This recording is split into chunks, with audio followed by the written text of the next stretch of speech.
Vamos abrir a palavra de Deus na carta de Paulo aos Romanos, capítulo 9, e vamos ler do verso 14 ao verso 18, dando sequência à nossa série de mensagens na carta aos Romanos.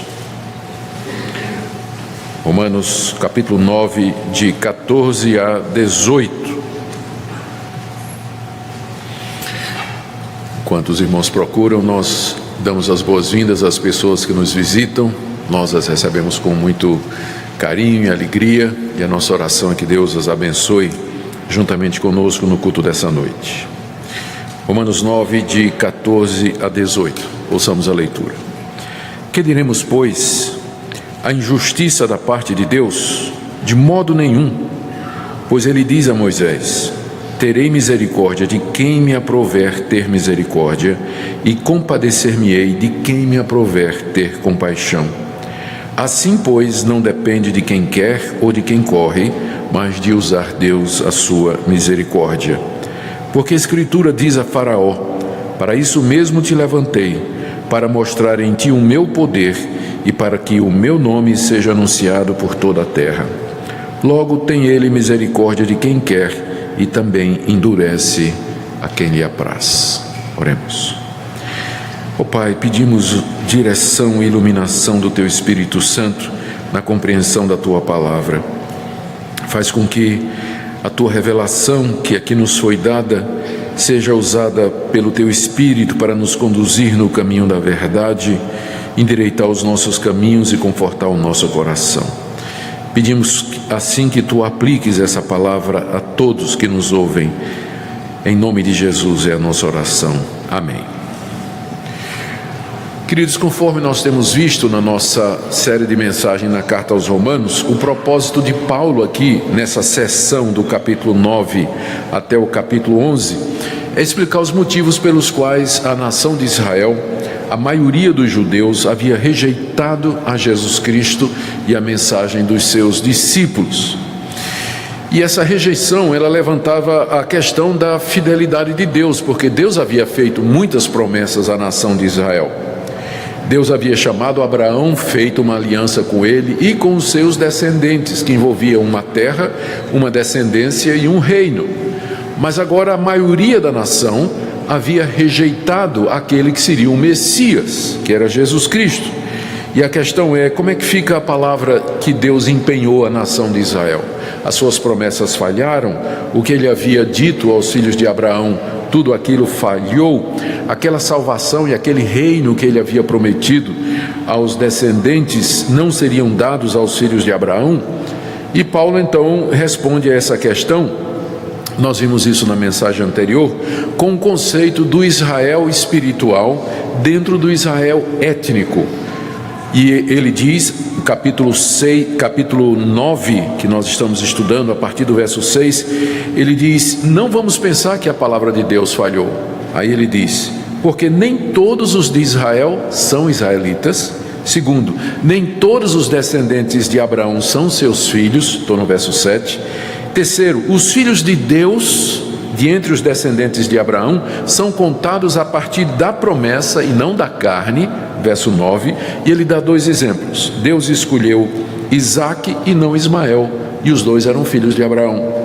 Deus escolheu Jacó e aborreceu Esaú, e os dois eram filhos de Abraão. Ou seja, as promessas que Deus havia feito não é ao Israel étnico, nação.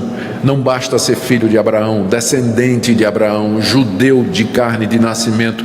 Entre os filhos de Abraão, Deus escolheu aqueles que são seus filhos, que são chamados da descendência espiritual de Abraão, aqueles que são verdadeiramente filhos de Deus. Em resumo, Deus manteve sim a sua palavra, só que essa palavra ela está empenhada aos seus eleitos, a esses escolhidos de entre os filhos de Abraão, escolhidos soberanamente por ele e não por seus méritos, e é para com eles que Deus cumpre tudo o que prometeu. E quem são eles? No Antigo Testamento, aquele judeu piedoso que cria nas promessas de Deus, que amava a Deus de todo o seu coração. Exemplo, Isaac, Jacó, Daniel, Davi, os profetas, Samuel, juízes. A relação é grande. Você pode dar uma olhada em Hebreus capítulo 11, onde tem a relação dos heróis da fé, que são mencionados ali porque viveram na expectativa do cumprimento da promessa. Mas o resto da nação, a grande parte dos judeus no Antigo Testamento, não queria saber de Deus, vivia adorando outros deuses, se prostrando diante de altares de deuses pagãos, voltando as costas para Deus, se levantando em rebelião contra a palavra de Deus. Lê a história de Êxodo, lê a história dos juízes, lê a história dos reis, e você vai ver que nem todo israelita era de fato filho de Deus. Deus tinha um Israel espiritual dentro do Israel étnico, e é a eles que a palavra dele foi dirigida. Depois de Paulo então explicar dessa maneira que Deus não falhou nas suas promessas, ele sabe que ele vai ter que responder então uma outra questão: não seria Deus injusto por fazer isso? Por que ele escolheu alguns e não todos? Por que estes e não aqueles? Por que ele escolheu salvar alguns judeus da condenação eterna e deixar outros entregues ao castigo de seus próprios pecados, se todos eram descendentes de Abraão? A resposta de Deus, a resposta de Paulo, está aqui do verso 14 ao verso 18, que nós acabamos de ler, e vai em duas direções. Primeiro, Deus não é injusto porque ele tem misericórdia de quem ele quer ter misericórdia. Ele é Deus. E segundo, ele não é injusto porque ele endurece quem ele quer, porque ele é Deus. Vamos ver então essa resposta de Paulo, que vai nessas duas vias. Primeiro, a resposta inicial no verso 14, quando Paulo antecipa essa questão e afirma: Deus não é injusto em amar Jacó e aborrecer Esaú. Verso 14: que diremos, pois, à luz do que ele acabou de falar? O que é que ele acabou de falar? Ele tinha dito no verso 11, olha: não eram gêmeos nascidos, está falando de Jacó e Esaú, não eram gêmeos nascidos, nem tinham praticado o bem e o mal, para que o propósito de Deus quanto à eleição prevalecesse, não por obras, mas por aquele que chama. Já foi dito a ela, a Raquel, a mãe dos gêmeos: o mais velho será servo do mais moço, como está escrito: amei Jacó, porém me aborreci de Esaú. E na hora o coração humano diz: mas isso é injusto. É injusto, Deus não pode fazer isso, escolher um e deixar o outro. Deus não pode amar a um e aborrecer o outro, quando não tinha feito nada ainda, estava no ventre da mãe, não tinham praticado nem o bem nem o mal. Essa é a primeira reação do ser humano diante de toda a declaração da soberania de Deus. É a reação do nosso coração caído, é a reação da nossa limitação, é a reação da nossa pecaminosidade. A soberania de Deus em fazer o que Ele apraz, e Ele não tem que prestar contas absolutamente a ninguém, nem a você nem a mim, dos seus atos. Que diremos? Pergunta Paulo no verso 14. A injustiça da parte de Deus, como alguém poderia pensar depois de ter ouvido que eu disse que Deus amou a Jacó e aborreceu Esaú? A resposta dele, enfática, é: de modo nenhum. Veja aí o final do verso 14, não é? De modo nenhum. Deus não é injusto quando Ele escolhe um e deixa o outro. Por que Ele não é injusto? Aí vem então as duas linhas de resposta de Paulo. Primeiro, Ele não é injusto porque, sendo Deus, Ele usa de misericórdia com quem Ele quer. Com quem Ele quer. Ele cita aqui no verso 15, Êxodo 33, 19, que nós iremos ver em detalhes daqui a pouco. Pois ele diz a Moisés: terei misericórdia de quem me aprouver ter misericórdia, e compadecer-me-ei de quem me aprouver ter compaixão. Essa é a resposta de Paulo. Ou seja, a resposta dele está baseada na soberania de Deus. Deus é soberano, Ele governa o universo, porque Ele é o Criador do universo, santo, justo, verdadeiro, bom e reto. Portanto, Ele faz o que Ele deseja. E como Ele é santo e verdadeiro, nada do que Ele faz soberanamente é injusto. A gente pode não compreender, mas não podemos atribuir injustiça nenhuma a Deus pelo que Ele é. Exercer misericórdia aqui é Deus salvar quem Ele quer, é Ele conceder o perdão, a vida eterna, a salvação mediante Jesus Cristo àqueles que Ele desejar.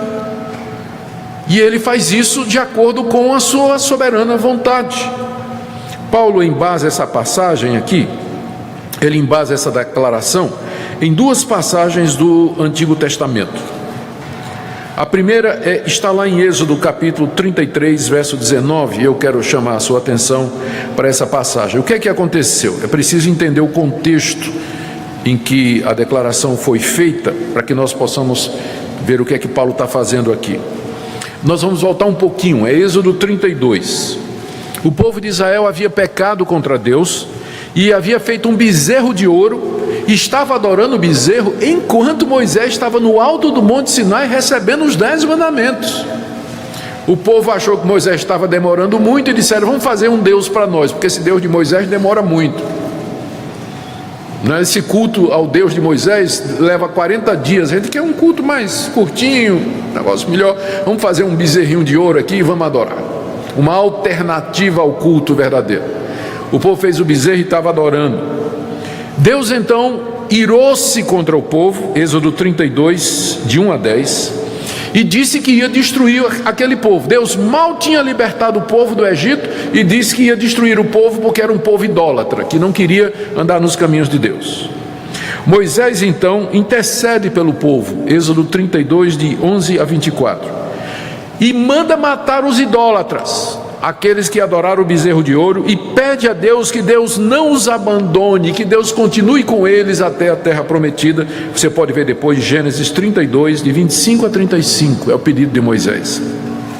Deus responde dizendo que não vai com o povo, mas vai mandar um anjo para guiar o povo, Êxodo 33, de 1 a 11. Mas Moisés insiste: anjo não, nós queremos que o Senhor mesmo vá na nossa frente, Êxodo 33, de 12 a 16. Finalmente então, Deus, depois de Moisés muito insistir e pedir misericórdia para o povo, Deus concorda e Deus responde da seguinte maneira. Deixe-me ler o trecho, Êxodo 33, 17 em diante. Disse o Senhor a Moisés: eu farei isso que disseste, porque tu achaste graça aos meus olhos, e eu te conheço pelo teu nome.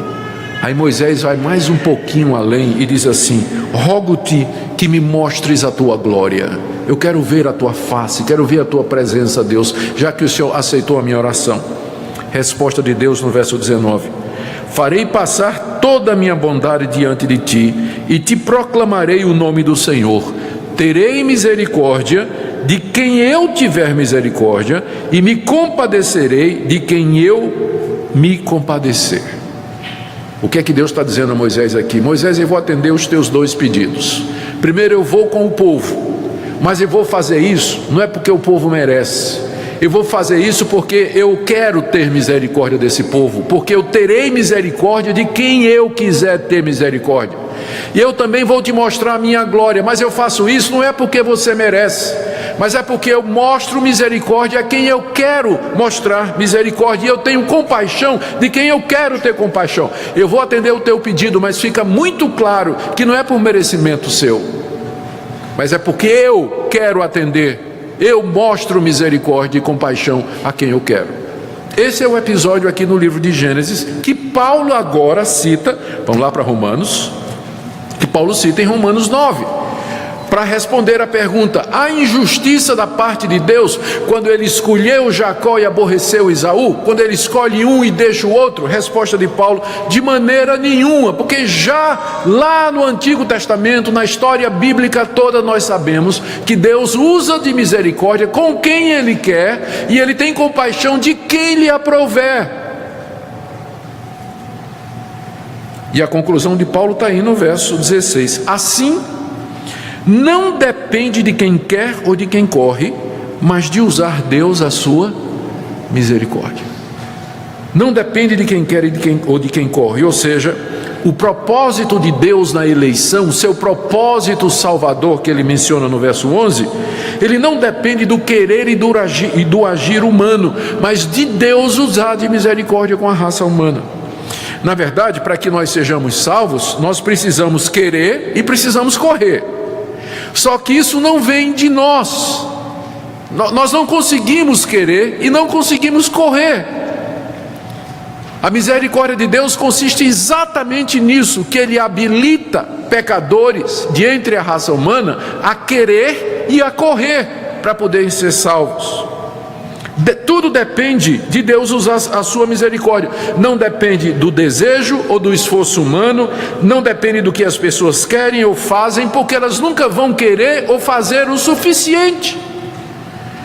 Portanto, depende de Deus usar a sua misericórdia. Se Ele não usar a sua misericórdia, nunca você vai querer o suficiente e você nunca vai correr o suficiente. Portanto, não depende de nós, do nosso querer e do nosso correr atrás de Deus e da salvação, porque não existe. Não queremos, não corremos na nossa própria natureza, como pecadores que somos. Mas depende de Deus usar a sua misericórdia. A misericórdia de Deus aqui é exatamente em Ele nos chamar, Ele nos justificar e glorificar mediante Jesus Cristo, como Paulo já tinha dito em Romanos capítulo 8, do verso 28 em diante: todas as coisas cooperam para o bem daqueles que são chamados segundo o propósito de Deus, porque estes que de antemão conheceu, também os predestinou, também os chamou, também justificou e também glorificou. Paulo já tinha dito isso antes, e aqui ele está só repetindo com outras palavras, dizendo: não depende de quem quer e de quem corre, mas de Deus usar a sua misericórdia. Portanto, Deus não é injusto, porque Ele não tem a obrigação de mostrar misericórdia a ninguém. Deus não está obrigado a mostrar compaixão a nenhum ser humano, por conta da nossa condição de pecadores e rebeldes diante dele. Por isso, Ele mostra misericórdia a quem Ele soberanamente deseja.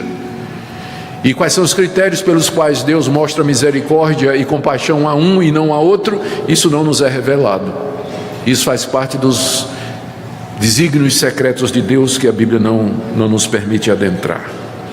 A segunda passagem que Paulo cita é uma passagem também do livro de Êxodo, e que vai servir de base para Paulo dizer que Deus não somente usa de misericórdia com quem Ele quer, mas Ele endurece a quem Ele quer endurecer.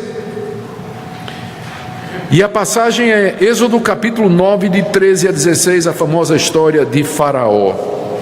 Deixa eu fazer um resumo para vocês, para que a gente possa correr aqui. Deus já havia, é a história da saída de Israel do Egito. Deus já havia mandado 6 pragas contra o Egito. Faraó continuava endurecido e não deixava Israel sair.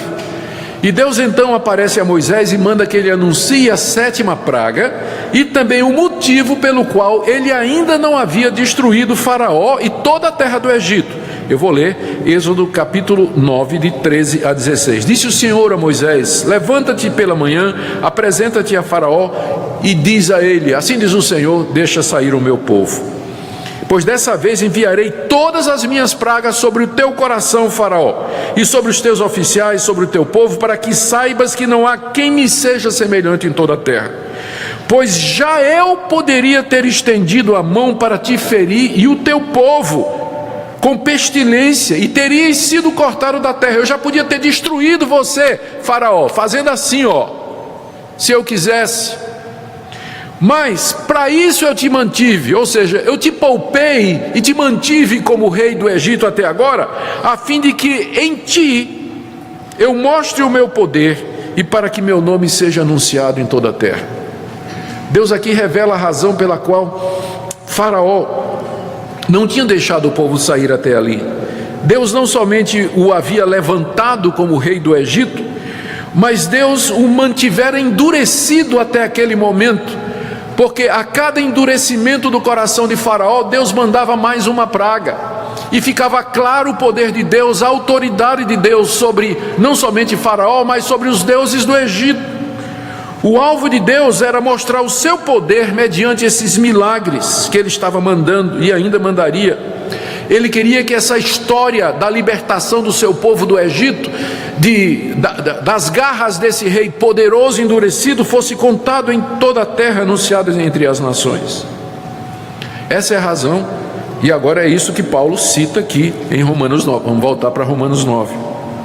verso 7. Depois de dizer não depende de quem quer nem de quem corre, no verso 16, 17, Paulo cita outra vez o livro de Gênesis. Por isso a Escritura diz a Faraó: para isso mesmo te levantei, para mostrar em ti o meu poder e para que meu nome seja anunciado em toda a terra. Qual é a interpretação que Paulo dá dessa passagem? Está no verso 18. Logo, ele tem misericórdia de quem quer e endurece a quem lhe apraz. Note que aqui Paulo está falando de um indivíduo. Às vezes as pessoas leem o capítulo 9 e dizem assim: não, mas a eleição aqui é de nações. Está falando aqui de Ismael, está falando aqui de Isaac, está falando aqui de Jacó, está falando aqui de Esaú. Deles saíram povos. De Ismael saíram os povos árabes. De Esaú saíram os amonitas, saíram os moabitas, os edomitas, que foram inimigos de Israel a vida toda. De Isaac e de Jacó saiu a nação israelita. Então Deus está falando aqui de eleição nacional. Não, para provar que não, Paulo cita o exemplo de um indivíduo, o Faraó, que Deus endureceu para realizar o seu propósito e para cumprir a sua vontade. Verso 18: logo ele tem misericórdia de quem quer e também endurece a quem lhe apraz. Sim, Deus tem misericórdia de quem quer, diz o apóstolo Paulo. E mais, não somente isso, ele também endurece a quem ele quer. Como é que nós vamos interpretar essa passagem de que Deus endurece o coração do homem para que o homem não creia, para que o homem não se curve, para que o homem não obedeça a Deus? Talvez a melhor maneira de entender o que Paulo está dizendo aqui é nos lembrar o que ele já disse lá em Romanos 1. Lembram, no começo da nossa exposição? Romanos capítulo 1, nós lemos como Deus se revelou aos homens através da natureza e da consciência. Em seguida os homens rejeitaram essa revelação de Deus e se voltaram contra ela e torceram a glória de Deus e adoraram as criaturas em vez do Criador. Deus então, atenção aqui, Deus os entregou 3 vezes lá em Romanos 1, Paulo diz isso. Deus os entregou aos desejos impuros de seus corações, às paixões infames dos seus corações. Deus os entregou a uma disposição mental reprovável para fazerem tudo o que não presta. Romanos 1, 24, 26, 28 e 32. Então, o que é que Deus faz? Deus entrega quem já está entregue. O castigo que Deus dá ao pecador é: seja feita a tua vontade. O castigo para o pecado é mais pecado ainda, porque vai acumulando a dívida diante de Deus, vai endurecendo cada vez mais, e no dia do juízo então, a conta está desse tamanho. E é quando Deus então vai exercer justiça e juízo. Deus entrega o pecador ao seu coração. A gente vê isso, voltando lá em Êxodo, a gente vê exatamente isso lá no livro de Êxodo, que narra a história de Faraó. Porque há várias passagens dizendo que foi Faraó quem primeiro endureceu o seu coração. Deixa eu ler aqui para vocês, Êxodo 7,13. Todavia o coração de Faraó se endureceu e não ouviu Moisés como Deus havia dito.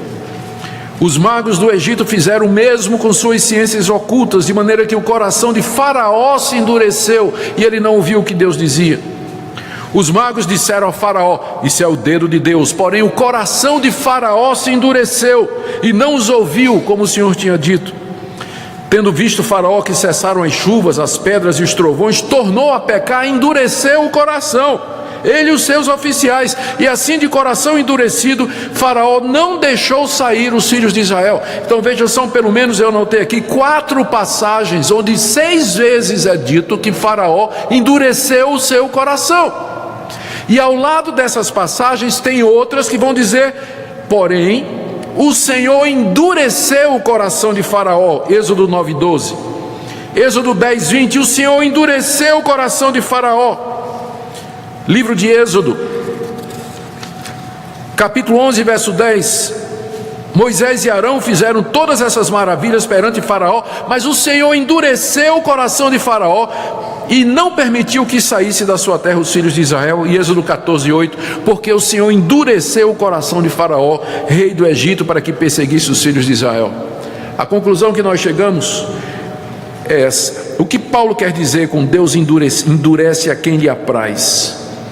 Ele quer dizer que todos os homens são endurecidos por natureza, como resultado do pecado de Adão e de seus próprios pecados, e da rejeição da revelação de Deus em suas próprias consciências. Nós já nascemos endurecidos contra Deus, revoltados contra Deus, hostis a Deus, sufocando a verdade de Deus revelada na consciência e na criação. Deus então tem misericórdia daqueles endurecidos a quem Ele resolveu salvar, dando a vida em Cristo Jesus, chamando pelo Espírito, amolecendo o coração, derretendo o coração, de forma que a pessoa possa se converter e crer em Jesus. Aos outros, Deus entrega aos seus próprios corações já endurecidos. Deus simplesmente não faz nada, já está endurecido, e quando Deus retira a sua graça, ou deixa de conceder a sua graça, o coração do homem se endurece ainda mais, mas já está endurecido. Deus não endurece ninguém que antes já não estava endurecido. Deus não endurece ninguém que antes já não estava endurecido. É o caso de Faraó. E quando Deus entrega às pessoas a dureza do seu próprio coração, eles endurecem ainda mais. E Deus manda os seus juízos, castigos, envia falsos profetas, falsas doutrinas, e os entrega aos seus corações corrompidos. Eu quero que vocês abram aí comigo na segunda aos Tessalonicenses, onde nós temos outra passagem que nos ajuda. Verso 9, capítulo 2, segundo aos Tessalonicenses 2:9. Ora, o aparecimento do iníquo, do anticristo, é segundo a eficácia de Satanás, com todo o poder e sinais e prodígios de mentira, com todo o engano de injustiça aos que perecem, porque não acolheram o amor da verdade para serem salvos. Não acolheram o amor da verdade para serem salvos. Ao verso 11, por isso, Deus lhe manda a operação do erro, para que creiam na mentira. O próprio Deus manda a operação do erro para que essas pessoas creiam na mentira. Por quê? Porque elas rejeitaram a verdade. Deus endurece quem já estava endurecido. Deus manda a operação do erro para quem já rejeitou a verdade. E Deus entrega o pecador ao seu próprio coração, porque o pecador já rejeitou a Deus.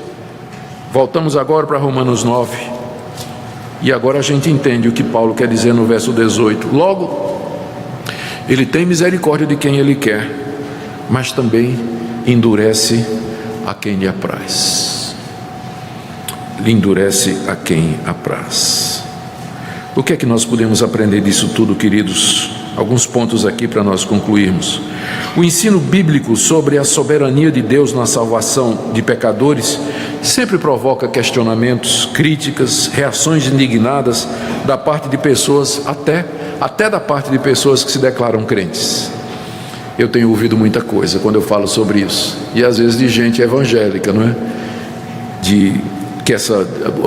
A mais branda é que diz que o calvinismo é do diabo. Essa é a mais facinho. Calvinismo é do diabo. Não é calvinismo, é paulinismo. Está óbvio, né? É paulinismo. Calvino nada mais é do que um discípulo de João Calvino. O coração humano se revolta contra isso, que já é parte da corrupção da nossa mente e do nosso coração. Mas por outro lado, nós temos que reconhecer que esse assunto é complexo, difícil e sensível, e tem sido assim desde a época de Paulo. Vê, aqui na carta aos Romanos, ele sabe que vai ter gente levantando essa questão, ele já antecipa essa pergunta: Deus é injusto porque ele amou Jacó e aborreceu Esaú? E ele explica: não é, porque ele tem misericórdia de quem ele quiser, porque ele é Deus, e ele endurece a quem ele quer. E ao fazer isso, ele não está sendo injusto, porque os endurecidos, aqueles que Deus endurece, já estavam endurecidos antes. Nem todos conseguem perceber com clareza e aceitar de coração o ensino bíblico sobre isso. E aqui nós precisamos de humildade, temor e reverência. Contudo, gente, não se pode negar que a Bíblia ensina claramente a soberania de Deus na salvação do homem. O que pode ser mais claro do que isso? Só falta Paulo desenhar. O que pode ser mais claro do que isso? Portanto, nós podemos dizer que nós não entendemos ou não concordamos, mas tem uma coisa que você não pode dizer, que não é bíblico. Isso você não pode. Você pode dizer que você não concorda e que você não entende, mas dizer que não é bíblico você não pode dizer. E por último eu diria que quando nós compreendemos essa doutrina da soberania de Deus na salvação dos homens, os efeitos práticos dessa doutrina são muitos. Primeiro, essa doutrina nos humilha diante de Deus, não é verdade? Ela nos humilha diante de Deus, não depende de quem quer nem de quem corre, mas de Deus usar de misericórdia. Deus tenha misericórdia de mim, porque não depende de mim. Portanto, você que fica adiando o dia, tipo assim, eu vou curtir a vida um pouco mais, vou sair com as meninas, sair com os rapazes, aproveitar a vida, e quando eu tiver lá nos 40 anos eu vou me converter. Não, você não pode se converter quando você quiser, você não sabe. Você não pode se converter quando você quiser, porque não depende de quem quer nem de quem corre, mas de Deus usar de misericórdia. Por isso, quando Deus está usando de misericórdia, como hoje em que você está ouvindo essa palavra, esse é o momento de você se converter e se arrepender e crer. Quando Deus está mostrando misericórdia a você, a palavra dele está sendo pregada e você está sendo confrontada por ela. Não há nada que nos tire mais arrogância e justiça própria do que essa doutrina. Ela também nos ensina a ser compassivo para com outras pessoas, porque se eu recebi misericórdia e compaixão imerecidamente, soberanamente dado por Deus, e não é baseado no que eu faço, como não ter misericórdia e compaixão das pessoas ao meu redor? Essa doutrina faz com que toda a glória seja de Deus, não há glória nenhuma para mim. Eu fui amado, Deus teve compaixão de mim, usou de misericórdia para comigo sem que eu merecesse. Essa doutrina me encoraja a fazer missões e evangelizar, porque eu sei que Deus vai exercer misericórdia e compaixão com muitas pessoas lá fora. Por isso eu prego o evangelho, porque através da pregação Deus vai mostrar misericórdia e compaixão àqueles que ouvem, não sei quais, mas Deus sabe. Isso me encoraja a orar pela salvação de pecadores, porque eu sei que através das minhas orações pelos pecadores, pelos meus amigos, meus familiares e meus filhos, Deus vai usar misericórdia e compaixão. Então, longe de ser uma doutrina que tira o fervor evangelístico, o desejo de orar, ao contrário, é a base da verdadeira oração e do verdadeiro evangelismo, porque se Deus não usar de misericórdia e compaixão, os homens estão endurecidos, eles nunca vão crer por conta própria. Portanto, é dever nosso, daqueles que entendem essa doutrina, de louvar a Deus, agradecer a Deus, orar, interceder, evangelizar e amar e humilhar-se e dar toda a glória a Deus, porque de fato a salvação pertence a Ele. Oremos. Ó Deus grandioso, infinito, essa doutrina é um grande mistério, nós sabemos disso, e nós não podemos adentrar os teus desígnios secretos, mas podemos humildemente nos curvar diante daquilo que o Senhor nos revelou e adorar-te na beleza da santidade diante do mistério da tua providência, do mistério dos teus desígnios. Nós oramos que o Senhor nos humilhe diante do Senhor, que o Senhor nos quebrante diante da tua santidade e da tua grandeza, que o Senhor nos faça servos fiéis, que possamos ter compaixão uns dos outros, que possamos depender inteiramente de Ti e sempre recorrer a Ti, porque não depende de quem quer ou de quem corre, mas de o Senhor usar de compaixão e de misericórdia. Tenha compaixão de nós. Pedimos em nome de Jesus. Amém.